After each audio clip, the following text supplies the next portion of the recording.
বাংলাদেশ ও বিশ্বের নানা প্রান্তে ছড়িয়ে আছে কিছু প্রাচীন উপজাতি ও আদিগোষ্ঠী জনগোষ্ঠী। এই জনগোষ্ঠীগুলোর রয়েছে নিজস্ব ভাষা, পোশাক, জীবনধারা এবং সমৃদ্ধ সংস্কৃতি।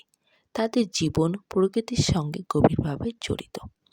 পাহাড়, বন, নদী এবং ঋতুর পরিবর্তনের সাথে মিল রেখে তারা তাদের জীবন গড়ে তুলছে। আজকের এই ভিডিওতে আমরা জানব উপজাতি ও আদিবাসীদের কিছু অজানা ঐতিহ্য, উৎসব এবং তাদের জীবন দর্শন সম্পর্কে। বিজু উৎসব। বিজু উৎসব হলো চাকমা জনগোষ্ঠীর সবচেয়ে গুরুত্বপূর্ণ উৎসব। এটি তাদের নববর্ষের উৎসব এবং আনন্দের সবচেয়ে বড় সময়। এপ্রিল মাসে এই উৎসব পালিত হয়। বিজু উৎসব 3 দিন ধরে চলে। ফুল বিজু, মূল বিজু এবং গোজ্জপাজ্য দিন। ফুল বিজুর দিনে নদী বা ঝর্ণায় ফুল ভাসানো হয়। এটি পুরনো দুঃখ কষ্টে ভুলে নতুন বছরের শুভ সূচনার প্রতীক। মূল বিজুর দিনে সবাই নতুন পোশাক পরে, ঘরবাড়ি পরিষ্কার করে এবং আত্মীয় স্বজনদের সাথে দেখা করে। এই উৎসবের সবচেয়ে পরিচিত খাবার হলো পাচন। পাচনে একসঙ্গে অনেক ধরনের শাকসবজি রান্না করা হয়। এই খাবার ঐক্য, সাম্য এবং প্রকৃতির প্রতি সম্মান প্রকাশ করে। এছাড়াও শুকনো মাছের তরকারি, পাহাড়ি শাক ও চালের তৈরি খাবার বিজু উৎসবের অন্যতম আকর্ষণ। বিজু শুধু উৎসব নয়, এটি চাকমা জনগোষ্ঠীর সংস্কৃতি ও পরিচয়ের প্রতীক। সাংরাই উৎসব, মারমা জনগোষ্ঠীর উৎসব। সাংরাই উৎসব হলো মারমা জনগোষ্ঠীর অন্যতম আনন্দের উৎসব। একে জল উৎসবও বলা হয়।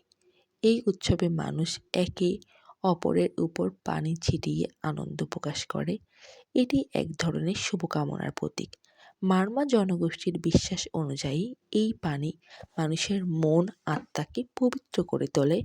নাচ, গান এবং ঐতিহ্যবাহী পোশাক এই উৎসবকে আরও প্রাণবন্ত করে তোলে। সাংরাই উৎসব নতুন জীবন শুরু করার এক প্রতীক। বৈশু উৎসব, ত্রিপুরা জনগোষ্ঠীর উৎসব। ত্রিপুরা জনগোষ্ঠীর নববর্ষ উৎসবের নাম বৈশু। এই উৎসবে নাচ, গান ও দলবদ্ধ আনন্দ দেখা যায়। তরুণীরা ঐতিহ্যবাহী পোশাক পরে সাংস্কৃতিক অনুষ্ঠানে অংশগ্রহণ করে। বৈশু উৎসবের মাধ্যমে ত্রিপুরা জনগোষ্ঠীরা প্রকৃতির প্রতি কৃতজ্ঞতা প্রকাশ করে। এই উৎসব সামাজিক বন্ধনকে আরও দৃঢ় করে তোলে এবং নতুন বছরের আশীর্বাদ কামনা করে এই উৎসব। ওয়াঙ্গলা উৎসব, গারো জনগোষ্ঠীর উৎসব।